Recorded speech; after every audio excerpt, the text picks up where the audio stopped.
कृष्ण गोविंद हरे मुरारे, हे नाथ नारायण वासुदेवा। तर्जनी उंगली जीव भाव बताती है, अभिमान बताती है। जीव में अभिमान प्रधान है। पांचवी उंगली सत्वगुण है, अंगूठा ब्रह्मा है। इसलिए पुष्टि संप्रदाय में प्रभु को तिलक अंगूठे से लगाया जाता है। वेद में ब्रह्मा का नेति कहकर वर्णन किया है। इस जीव ब्रह्मा का संबंध सतत होना चाहिए। इन तीन गुणों में जीव मिलता है और इन तीन गुणों को छोड़कर ब्रह्म संबंध करता है। जो त्रिगुणातीत ब्रह्म स्वरूप को प्राप्त होता है वो अत्रि है। शरीर में जो तमोगुण है उसे रजोगुण से मारो, दूर करो। रजोगुण को सत्व से मारो। रजोगुण काम और क्रोध का जनक है। सत्कर्म से सत्वगुण बढ़ता है और सत्वगुण भी बंधन करता है। इसमें भी थोड़ा अहम भाव रह जाता है। अतः अंत में सत्वगुण से ही सत्वगुण को मारना है और सत्वगुण का भी त्याग करना और निर्गुणी होना है। यदि जीव अत्रि हो तो उसकी बुद्धि अनसुईया हो। असूया से रहित बुद्धि ही अनसुईया है। बुद्धि में सबसे बड़ा दोष असूया मत्सर है। दूसरों को भला देखकर ईर्ष्या करना, जलना, यही असूया या मत्सर है। दूसरों के दोषों का विचार श्री कृष्ण दर्शन में विघ्न करता है। बुद्धि में जब तक असूया मत्सर होगा तब तक ईश्वर का चिंतन नहीं कर सकेंगे। भगवान का दर्शन सब में करना चाहिए। यदि जीव सब में ब्रह्म का दर्शन करे तो ये कृतार्थ होता है। जिसकी बुद्धि असूया रहित होती है वो अत्रि बनता है। तत्पश्चात दत्राते पदार्थे हैं। जीव तीन गुणों का त्याग करके निर्गुणी बने और बुद्धि असूया रहित बने तब ईश्वर प्रकट होते हैं। प्रभु के स्मरण से बुद्धि जागृत होती है। असूया ईश्वर के मार्ग में आगे बढ़ने में रुकावट करने वाली है।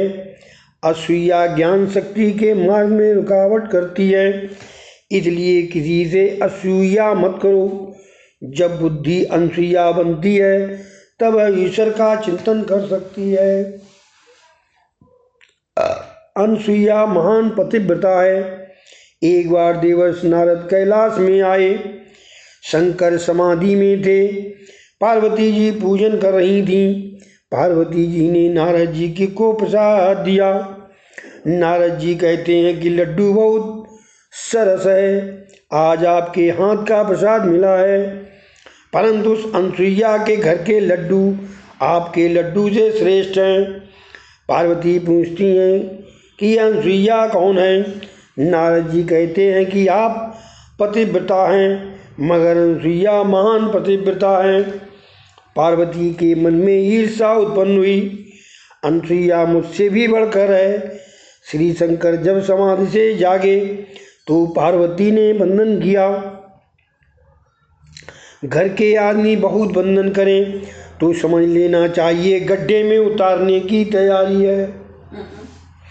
शंकर ने पूछा, देखो क्या बात है। पार्वती ने कहा कि किसी भी प्रकार से अनसुईया का पतिव्रता भंग हो, ऐसा करो। शिव जी कहते हैं, जो दूसरों को बुरा करने की इच्छा करता है उसका ही बुरा होता है। इसमें कल्याण नहीं है देवी, परंतु तेरी इच्छा है तो प्रयत्न करूँगा। इस ओर नारद जी बैकुंठ में आए, लक्ष्मी जी से मिले। उन्होंने नारद जी से पूछा कि आज इतने आनंद में क्यों हैं। नारद जी कहते हैं कि बैकुंठ की महिमा तो पहले थी, परंतु अब तो अनसुईया के आश्रम के सिवा कहीं भी जाने की इच्छा नहीं होती। मैं उनके आश्रम से आ रहा हूँ, अतः अति आनंद में हूँ। लक्ष्मी जी पूछती हैं कि अनसुईया कौन है। नारद जी कहते वो तो महान पतिव्रता है। लक्ष्मी जी ने श्री विष्णु जी से कहा कि आप कुछ ऐसा करें जिससे अनुसुईया का पतिव्रत भंग हो। पार्वती का अर्थ है बुद्धि, बुद्धि विद्या में मत्सर है। लक्ष्मी जी का अर्थ है द्रव्य, द्रव्य में ईर्षा अर्थात असूया रहती है। ब्रह्माणी रजोगण है। सावित्री ने भी इसी प्रकार ब्रह्मा जी से विनती की। शंकर, विष्णु और ब्रह्मा यानी ब्रह्मा विष्णु महेश तीनों देवता चित्रकूट में एक साथ मिले। तीनों देवता अनुसुईया के आश्रम में आए। भिक्षा मांगते हुए उन्होंने कहा कि हम भिक्षा मांगते हैं, मगर आप नग्न होकर भिक्षा दें तो हम लेंगे। अनुसुईया सोचती है कि यदि नग्न होकर भिक्षा दूंगी तो मेरा पतिव्रत भंग होगा, और अगर भिक्षा नहीं दूं तो घर आंगन में आए हुए अतिथि वापस जाएंगे तो ये महापाप होगा, मुझे पाप लगेगा। प्रभु कहते हैं कि हमें नग्न होकर भिक्षा दो, अर्थात वे कहते हैं कि वैष्णव मुझे वासना रहित होकर भिक्षा दो। ईश्वर को वासना रहित होकर, निष्काम होकर तब कुछ अर्पण करना है। अनुसुईया के मन में कोई वासना नहीं थी। सूक्ष्म वासना भी यदि मन में हो तो ये तीन देवता उसके पास नहीं आते। अनुसुईया ने ध्यान किया और तीनों देवताओं पर पानी छिड़का। तीनों देव बालक बन गए। पतिव्रता में इतनी शक्ति होती है। पार्वती सोचती है कि शिव जी प्रातः काल के गए हैं, फिर भी अभी तक आए नहीं। लक्ष्मी और पार्वती भी अपने अपने पतियों को खोजने निकली हैं। तीनों देवियां चित्रकूट में आईं। इतने में नारद जी भी वहां आ पहुँचे और अनुष्ठान में बैठे। देवियों ने उनसे पूछा कि हमारे पति का कुछ समाचार जानते हो? नारद जी कहते हैं कि पहले ये तो बताओ कि बड़ी कौन है, आप या अनुसुईया? देवियाँ कहती हैं कि अनुसुईया बड़ी हैं, परंतु हमारे पति हैं कहाँ? नारद जी ने कहा, सुना है कि ये आपके पति बालक बन गए हैं, वे अनुसुईया के घर में मिलेंगे। दूसरों से असूया करने वालों को शांत नहीं मिलती। देवियाँ डरती हैं, सोचती हैं कि यदि हम वहाँ जाएं और अनुसुईया यदि साप दे दें तो। नारद जी कहते हैं कि आप भले मत्सर करें, परंतु अनुसुईया मत्सर नहीं करेगी। अनुसुईया तो आपको सद्भाव से देखेगी, आपके प्रति सद्भाव रखेगी। देवियाँ आश्रम में आती हैं। अनुसुईया ने देवताओं से अनेक प्रतिज्ञाएं करवाई हैं। आज से प्रतिज्ञा करो कि पतिव्रता को कभी कष्ट नहीं दोगे, जगत की किसी भी स्त्री को नहीं सताओगे। इतने में अत्रि ऋषि पधारते हैं। ये तीन बालक कौन हैं? अनुसुईया कहती हैं ये मेरे तीन बालक हैं और ये तीन बालकों की स्त्रियां हैं। अत्रि ऋषि कहते हैं कि देवी ऐसा ना कहो, ये तीन महान देवता हैं। इसके बाद जल छिड़का और तीनों देवता प्रकट हुए। तीनों देवता कहते हैं कि आपके आंगन में हम बालक होकर खेलते थे, वह सुखदा के लिए आपको हम देंगे। इन तीनों देवताओं के तेज मिलकर दत्तात्रेय के रूप में अनुसुईया के यहाँ पुत्र के रूप में प्रकट हुए। जब ये जीव कुछ मांगता नहीं है तब परमात्मा उसको अपने स्वरूप का दान करता है। मार्गदर्शन गुरु कृपा के बिना मिलता नहीं है। गुरु दत्तात्रेय मार्गदर्शन कराने वाले हैं, इसलिए उनका जन्म मार्गशीर्ष मास में हुआ है। पहले अध्याय में कर्दम ऋषि की कन्याओं के वंश का वर्णन किया गया है। दक्ष प्रजापति और प्रसूत के यहाँ 16 कन्याएं हुई, उनमें से 13 उन्होंने धर्म को, एक अग्नि को और एक पितृगण को, और 16वीं सती श्री शंकर जी को दी। धर्म की 13 पत्नियां कही गई हैं। उनके नाम हैं श्रद्धा, दया, मैत्री, शांति, पुष्टि, क्रिया, उन्नति, बुद्धि, मेधा, स्मृति, तितिक्षा, धृति और मूर्ति। धर्म के 13 व्याप हुए। इन 13 गुणों को जीवन में उतारने से धर्म जरूर फलता है। बताइए दोबारा से। धर्म की लिस्ट है। धर्म की 13 पत्नियां कहीं यही हैं। उनके नाम हैं श्रद्धा, दया, मैत्री, शांति, मैत्री, शांति, पुष्टि, क्रिया, उन्नति, बुद्धि, मेधा, स्मृति, तितिक्षा, तितिक्षा, तितिक्षा, तितिक्षा, तितिक्षा, हाँ क्षेत्रज्ञ वाला। धृति, धृति और मूर्ति। धर्म के 13 व्याप हुए हैं। इन 13 गुणों को जीवन में उतारने से धर्म जरूर फलता है। इन 13 गुणों के साथ ब्याह करोगे तो भगवान मिलेंगे। एक दिन नामदेव। धर्म की पहली पत्नी है श्रद्धा। ईश्वर में श्रद्धा रखो।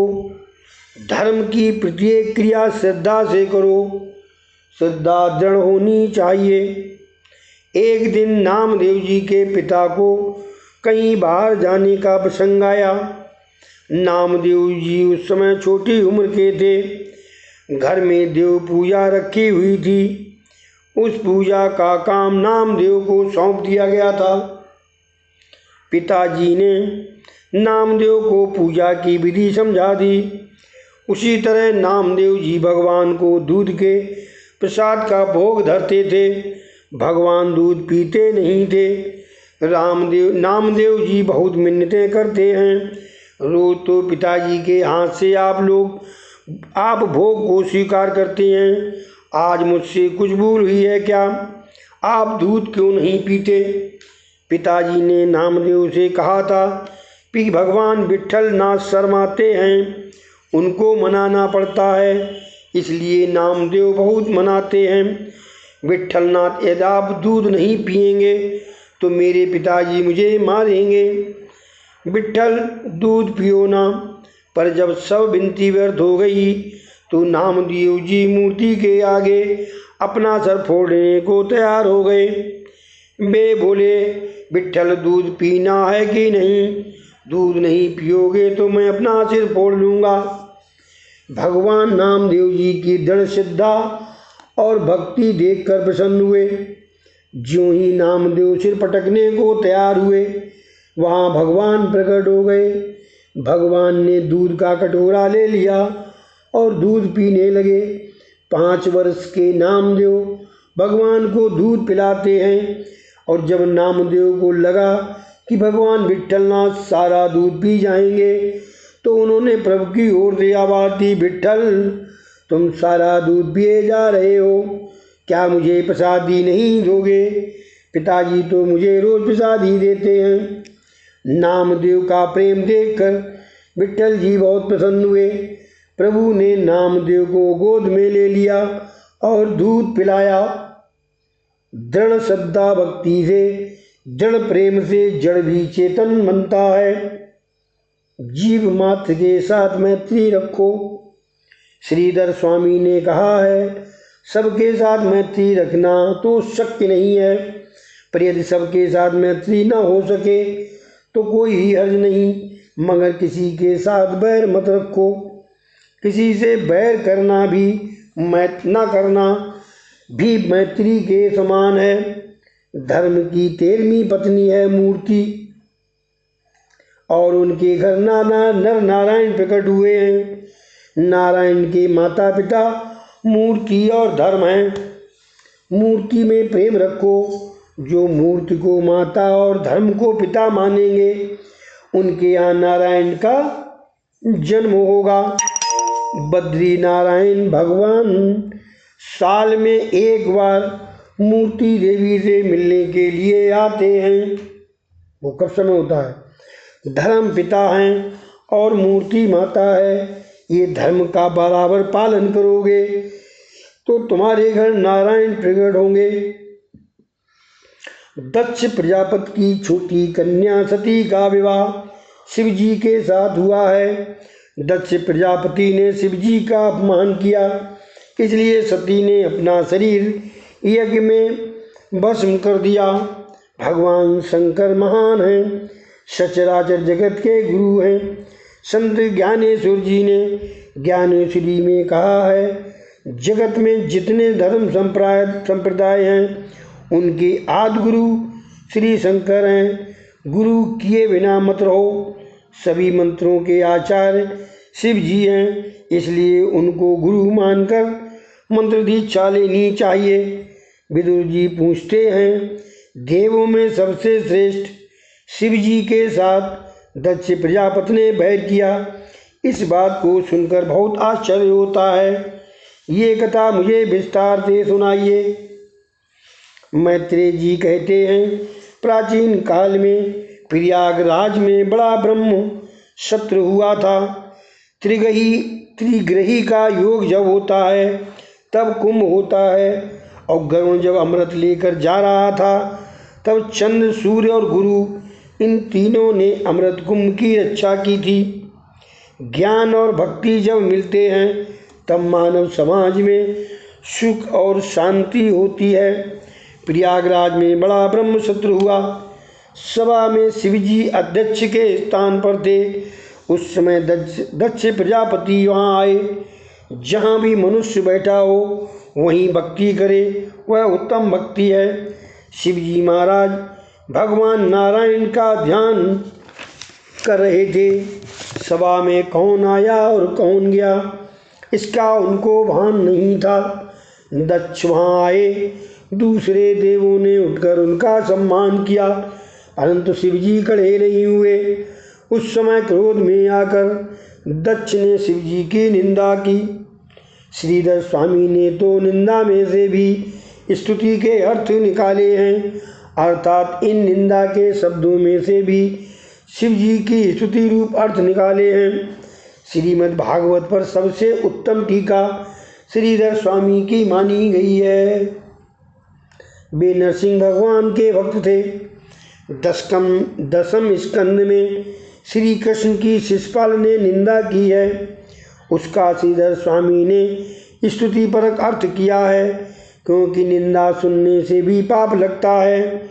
निंदा नरक के समान है।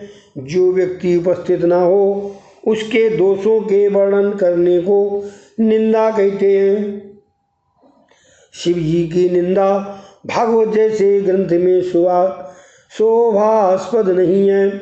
दक्ष प्रजापति ने निंदा करते हुए कहा, शिव शमशान में रहने वाला है, परंतु ये तो स्तुति रूप है। सारा जगत शमशान के समान है। काशी महान शमशान है, देह भी शमशान है, घर भी शमशान है। इस प्रकार शमशान का अर्थ है सारा जगत, अर्थात शिव जी संसार की हर एक चीज में विराजे हुए हैं। सारा जगत शमशान स्वरूप है और शिव जी जगत के प्रत्येक पदार्थ में व्याप्त हैं, इसलिए वे व्यापक ब्रह्म रूप हैं। जगत की प्रत्येक चीज में शिव तत्व है, ब्रह्म तत्व व्यापक है। भगवान शंकर आशुतोष हैं। शिव जी के दरबार में हर एक को प्रवेश मिलता है। ऋषि, देव, दानव और भूत पिशाच भी आते हैं। शिव जी का दरबार सबके लिए खुला रहता है। शिव जी का दरबार सबके लिए यदि खुला ना होता तो बेचारे भूत पिशाच कहाँ जाते।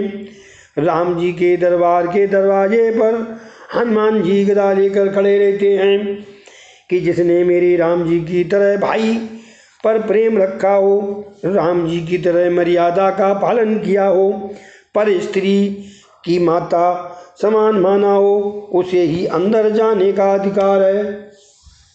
राम जी की प्रत्येक मर्यादा का पालन करोगे तो राम जी के दरबार में प्रवेश मिलेगा। इस प्रकार का बर्ताव न हो तो हनुमान जी गदा मारकर बाहर निकाल लेते हैं। राम जी राजाधिराज हैं, उनके दर्शन रात के 12 बजे के बाद नहीं होते। शिव जी के दर्शन जिस समय चाहो उसी समय हो सकते हैं। शिव जी कहते हैं कि तुझे जब भी समय मिले तब आ, मैं ध्यान धर कर बैठा हूँ। कृष्ण के दरबार की बात 10वें स्कंद में आती है। कन्हैया कहता है मेरे दरबार में आना हो तो साड़ी पहननी होगी, नाक में बाली पहननी होगी।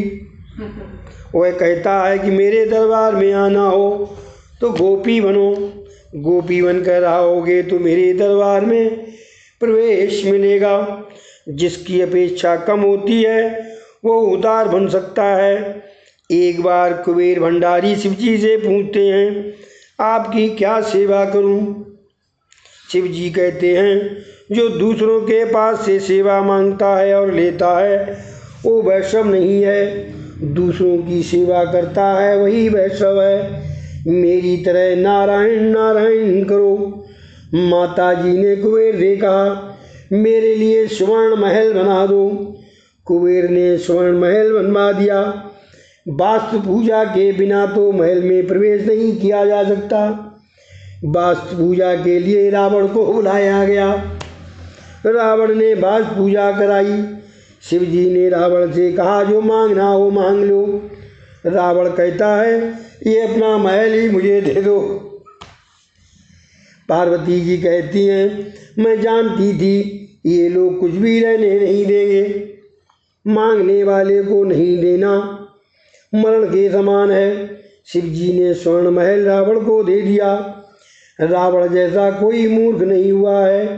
रावण ने कहा महाराज महल तो सुंदर दिया है, अब इस पार्वती को भी मुझे दे दो। शिव जी ने कहा तुमको जरूरत हो तो ले जाओ। जगत में ऐसा दानवीर कोई ही नहीं हुआ। रावण माता जी को कंधे पर बैठा कर ले जा रहा है। पार्वती ने श्री कृष्ण का स्मरण किया। श्री कृष्ण ग्वाल बनकर मार्ग में आए। उन्होंने रावण से पूछा तुम किसे ले जा रहे हो? रावण बोला शंकर भगवान ने मुझे पार्वती दे दी है। श्री कृष्ण ने कहा तू कितना भोला है, शिव जी क्या तुझे पार्वती दे देंगे? असल पार्वती को तो वे पाताल में छिपा कर रखते हैं, ये तो तुमको पार्वती की दासी दे दी है, दासी देकर तुमको बहला दिया है। असल पार्वती के देह में से तो कमल की सुगंध आती है, इसके शरीर में से क्या ऐसी सुगंध आती है, सूंघ कर देख लो। रावण दुविधा में पड़ गया। पार्वती जी की रावण के साथ जाने की इच्छा नहीं थी। उन्होंने शरीर में से दुर्गंध निकाली। रावण ने उसी जगह पार्वती को छोड़ दिया और रावण चला गया। बाद में प्रभु ने उसी जगह माता जी की स्थापना की, वही द्विपायनी देवी हैं।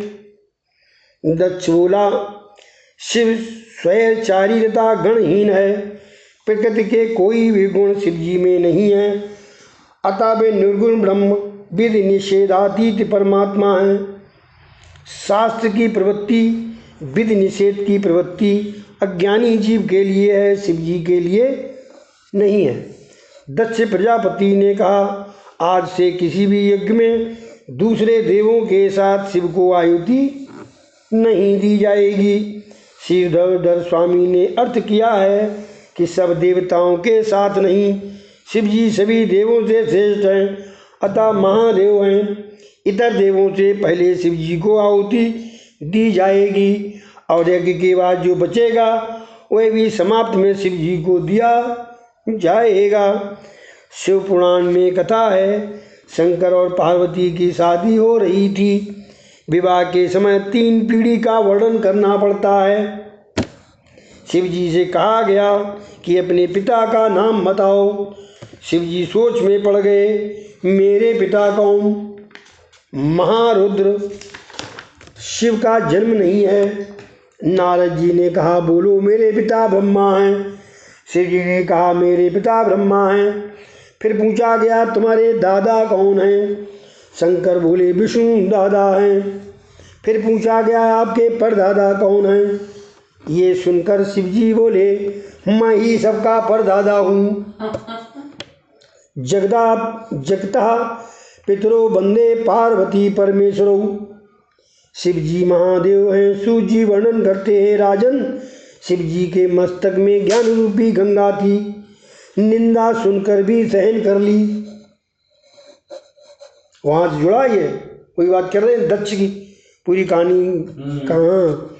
शंकर के मस्तक में ज्ञान गंगा है, श्री कृष्ण के चरणों में ज्ञान गंगा है। अतः वे शिशुपाल की निंदा सहन करते हैं।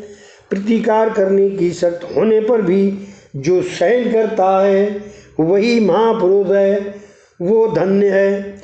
जिसके सिर पर ज्ञान गंगा हो वही निंदा सहन कर सकता है। निंदा सहना बहुत कठिन है।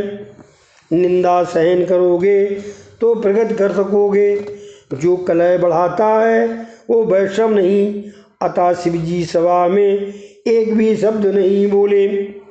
सभा में नंद के स्वर विराजे थे, उनसे ये सब नहीं सहा गया। उन्होंने दक्ष को 3 श्राप दिए। जिस मुख से तूने निंदा की है वो तेरा सिर टूट जाएगा। तेरे सिर के बदले में बकरे का सिर लगाया जाएगा और तुझको ब्रह्म विद्या कभी प्राप्त नहीं होगी। शिव जी की निंदा करने वाले को कभी मुक्ति नहीं मिलती। शिव तत्व को छोड़ने वाली बुद्धि को संसार में भटकना पड़ता है, उसे दुख होता है और कभी शांति नहीं मिलती। शिव निंदा करने वाला काम का विनाश नहीं कर सकता। शिव जी कहते हैं तुम क्यों श्राप दे रहे हो? शिव जी ने सोचा मैं नहीं बोलूँगा तो नंद के सुर दूसरे देवों को भी श्राप दे देंगे। तुरंत ही वे कैलाश आ गए और शिव जी के मन में कुछ नहीं रखा, सती से भी कुछ न कहा। भूतकाल का जो विचार करता है उसे भूत ने घेर रखा है, ऐसा ही समझना चाहिए। इसके बाद दक्ष ने कनकल क्षेत्र में यज्ञ का आरंभ किया। उसने ऐसा दुराग्रह किया कि यज्ञ में विष्णु की तो पूजा करूंगा किंतु शिव जी की पूजा नहीं करूंगा। देवों ने उनसे कहा तेरा यह यज्ञ सफल नहीं होगा। फिर भी दुराग्रह से उसने यज्ञ किया और जिस यज्ञ में शिव पूजा न हो वहाँ विष्णु भी नहीं पधारते। ब्रह्मदधीच भी यज्ञ में नहीं गए। कुछ देवता कलह देखने में आनंद आएगा ऐसा जब सोचकर उधर जाने को निकले। विमान में बैठकर देवता जा रहे थे। सती ने इन विमानों को देखा। सती ने सोचा ये देव कन्याएं कितनी भाग्यशाली हैं, ये लोग कहाँ जा रहे होंगे। एक देव कन्या ने कहा आपके पिता के यहाँ यज्ञ है, वहाँ हम जा रहे हैं। क्या आपको मालूम नहीं है? क्या आपको आमंत्रण नहीं दिया है? दक्ष ने द्वेष बुद्धि से शिव जी को आमंत्रण नहीं दिया था। सती को मालूम नहीं था कि पति और पिता के बीच अनबन हो गई है। हाँ, पति और पिता के बीच। उनका मन पिता के यहाँ जाने के लिए अधीर हो उठा। शिव जी समाधि से जागे। शिव जी ने कहा देवी आज बहुत आनंद में हो। सती ने कहा आपके ससुर जी महायज्ञ कर रहे हैं। शंकर ने कहा देवी इस संसार में किसी के घर ब्याह तो किसी के घर मरण। संसार दुख से भरा हुआ है, सुख रूप तो एक परमात्मा ही है। तेरे और मेरे पिता तो नारायण ही हैं। सती ने कहा महाराज आप कैसे निष्ठुर हैं? आपकी किसी भी संबंधी से मिलने की इच्छा तक नहीं होती। शंकर देवी मैं सबसे मन से मिलता हूँ, किसी को शरीर से नहीं मिलता। प्रत्यक्ष शरीर से किसी से मिलने की इच्छा नहीं होती। सती ने कहा आप तत्वनिष्ठ हैं, ब्रह्म रूप हैं, किंतु नाथ मेरी वहाँ जाने की बहुत इच्छा है। आप भी चलिए, आपका सम्मान होगा। शिव जी बोले मुझे सम्मान की इच्छा नहीं है। सती जी ने कहा नाथ आप सर्वज्ञ हैं मगर व्यवहार का ज्ञान नहीं है। हम किसी के घर नहीं जाएंगे तो हमारे घर कौन नहीं आएगा। शिव जी बहुत अच्छा, कोई नहीं आएगा तो बैठे बैठे राम राम करेंगे। सती बुरा न मानो तो कहूँ, कन्या को मायके में जाने से कितना सुख मिलता है, इसका सबको ज्ञान नहीं है। आप यदि कन्या हो जाएं और आपका विवाह हो, तभी आपको मालूम हो कि कन्या को मायके जाने में कितना आनंद मिलता है। आपको आना ही पड़ेगा। शिव जी, देवी जगत में भटकने से शांति नहीं मिलती। एक जगह बैठकर प्रभु को खुश करो। मन में जब तक जड़ पदार्थ या दूसरा जीव रहता है, तब तक परमात्मा वहाँ नहीं आते। बहुत भटकने वालों का मन और बुद्धि बहुत भटकती है। सती अर्थात बुद्धि शंकर भगवान को छोड़कर जाती है तो बहुत भटकती है। शिव जी कहते हैं, तेरे पिता ने मेरा अपमान किया है, वहाँ जाने में कोई भलाई ही नहीं है। सती नाथ, आपकी कुछ भूल हुई होगी। मेरे पिता मूर्ख नहीं हैं कि बिना कसूर आपको अपशब्द कहें। शिव जी कहते हैं, मैंने उनका कोई अपमान नहीं किया। शिव जी ने यज्ञ प्रसंग कह सुनाया। सती चरित्र में पितृस्नेह और पति निष्ठा की खींचतान है। सती, आपने मेरे पिता को क्यों मान नहीं दिया। शिव जी, मैंने तेरे पिता को मन से मान दिया था। मैं कभी किसी का अपमान नहीं करता। सती कहती हैं, ये तो वेदांत की परिभाषा लगती है। मेरे पिता के अंतर में बसे हुए वासुदेव को आपने वंदना की थी, ये मेरे पिता को कैसे मालूम होता। आप ये बात अब भूल जाएं। शिव जी बोले, देवी मैं भूल गया हूँ, मगर तेरे पिता अब तक नहीं भूले हैं। शिव जी ने सती को बहुत समझाया कि जहाँ मुझे मान नहीं मिलता, वहाँ जाने से तेरा अपमान होगा। तू माननी है, अपमान सहन ना कर सकेगी, वहाँ मत जा, अनर्थ होगा। सती नहीं मानी। उसने सोचा कि यज्ञ में नहीं जाऊंगी तो पति और पिता के बीच बैर बढ़ेगा, सबको ये बैर की बात मालूम होगी। उसने सोचा कि मैं वहाँ जाकर पिताजी से कहूँगी कि मैं तो बिना आमंत्रण के ही आ गई हूँ, किंतु मेरे पति नहीं आएंगे, अतः भाई को उनको बुलाने के लिए भेज दो। पिता पति के बीच बैर उत्पन्न हो गया है, उसमें मैं शांत करूँगी। आज पति की आज्ञा के विरुद्ध पिता के घर जाऊँगी।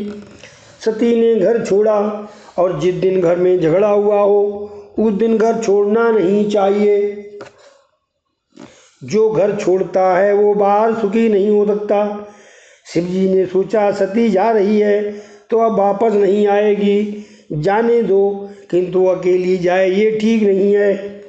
शिव जी ने अपने गणों को आज्ञा दी कि तुम भी साथ जाओ।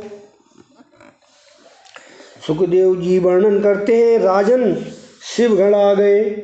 उन्होंने कहा, माँ तुम चल कर आओ, ये ठीक नहीं। सती नंद के स्वर पर सवार हो गई और शिव जी ने सती की सारी आदि चीज़ें गठरी में बांध दी। ये शिव और सती का अंतिम मिलन था। शिव जी ने सोचा, सती की कोई चीज़ यहाँ रहेगी तो मेरे कृष्ण भजन में विक्षेप करेगी। वाह!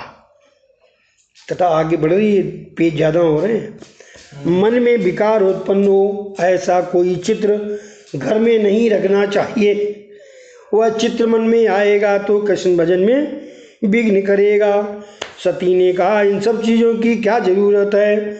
शिव जी ने कहा, देवी तुमको ज़रूरत पड़ेगी, सब से साथ ले जाओ।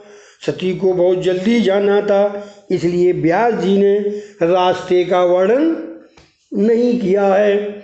सती जी यज्ञ मंडप में पधारती हैं। वह शंकर की अर्धांगिनी हैं। सारा जगत उनका सम्मान करता है, ऋषि मुनि भी उनका सम्मान करते हैं, मगर सती को इससे संतोष नहीं हुआ। आदि शक्ति जगदम्बा ने यह दक्ष को प्रणाम किया। सती को देखकर दक्ष क्रोधित हुआ, ये गर्वा क्यों इधर आई है, और ये कहकर उस दक्ष ने मुंह फेर लिया। दक्ष नहीं अदक्ष है।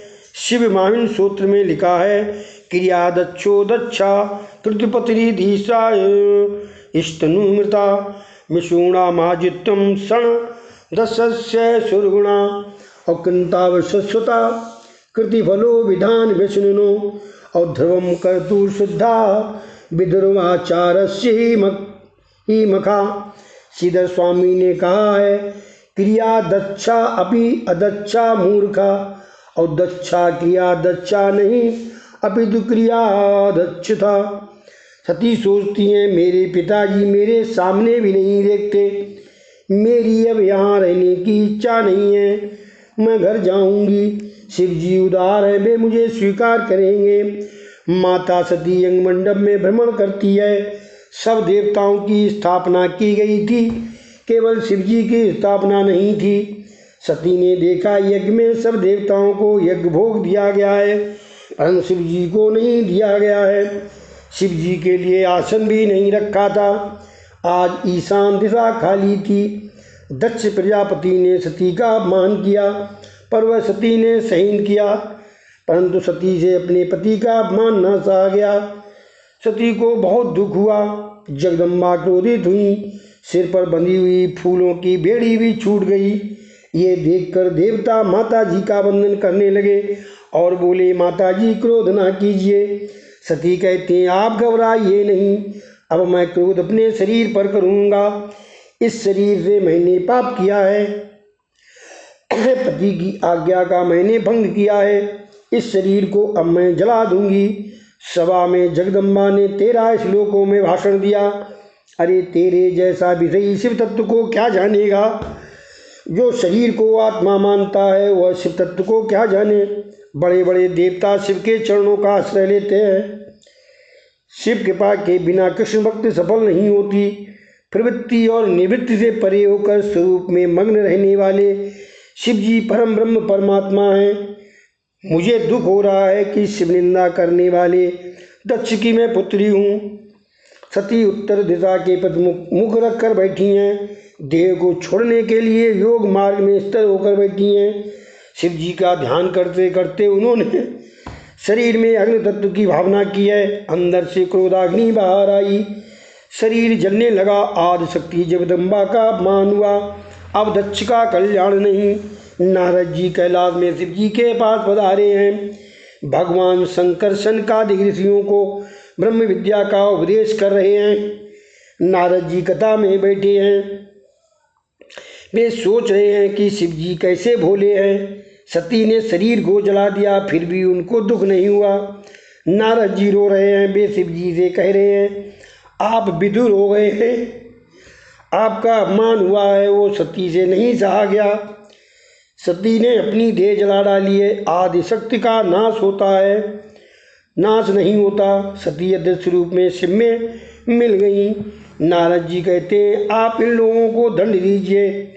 शिव जी कहते हैं, मुझे किसी को भी सजा नहीं देनी है। जो गंगा जी को सिर पर रखता है उसे क्रोध कैसे आएगा? शिव जी परमात्मा है, उसे क्रोध नहीं आ सकता, काम कष्ट नहीं दे सकता। बहुत सरल मनुष्य को जगत में लोग दुर्बल मानते हैं। नारद जी ने जब कहा कि आपके गणों को मारा गया है, तब वे कुछ क्रोधित हुए। उन्होंने जटा से वीरभद्र को प्रकट किया। शिव जी ने उससे कहा, दक्ष प्रजापति के यज्ञ का यजमान सहित तुम नाश कर दो। वीरभद्र वहाँ आए, उन्होंने बड़ा संहार किया। यज्ञ भूमि शमशान भूमि बन गई। यज्ञ का विध्वंस हुआ। दक्ष को पकड़कर उसका मस्तक अलग कर दिया गया।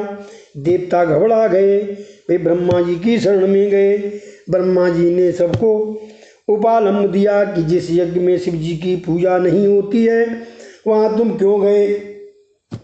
जाओ, जाकर शिव जी से क्षमा याचना करो। देवता कहते हैं, हमारे अकेले जाने की हिम्मत नहीं है, आप हमारे साथ चलिए। भगवान शंकर की कृपा के बिना सिद्धि नहीं मिलती। कैलाश की तलहटी में सिद्ध महात्माओं के आश्रम हैं। सब देवता कैलाश में आते हैं। महादेव जी ब्रह्मा जी को साष्टांग प्रणाम करते हैं। देवता सब शिव को नमन करते हैं। ब्रह्मा जी हंसते हुए कहते हैं, यज्ञ को उत्पन्न करने वाले आप हैं और बुद्धंश करने वाले आप ही हैं। अब यज्ञ प्रपूर्ण हो ऐसा कीजिए, आप भी वहाँ पधारिए। शिव जी बोले हैं आने के लिए तैयार हो गए। यंगमंडप में रुधिर की नदियां बहती हुई देखी तो वीरभद्र को उलाना दिया। मैंने तो तुझे शांति से काम लेने के लिए कहा था। वीरभद्र क्षमा याचना करता है। दक्ष के धड़ पर बकरे का सिर लगाया गया। बकरात कामी होता है। शिव जी की निंदा करने वाला दूसरे जन्म में बकरा बनता है। आज का दूसरा अर्थ है परम ब्रह्म। दक्ष के धड़ पर ये अज का मस्तक रखा गया, अर्थात दक्ष को परम ब्रह्म दृष्टि प्राप्त हुई। आज अज मस्तक का अर्थ है ब्रह्म दृष्टि। दक्ष होश में आया और शिव की स्तुति करने लगा। दक्ष प्रजापति ने शिव पूजन किया। उसने कहा मैं अपनी पुत्री सती का दर्शन करना चाहता हूँ। शिव जी ने सती से पूछा तू बाहर आना चाहती है? जगदम्बा ने इनकार कर दिया। शिव पूजन किया गया तो कृष्ण भगवान प्रकट हो गए। कृष्ण का मत है कि शिव में और मुझ में जो भेद रखता है वो नरकगामी होता है। इस सिद्धांत का भागवत में अनेक बार वर्णन किया गया है। इति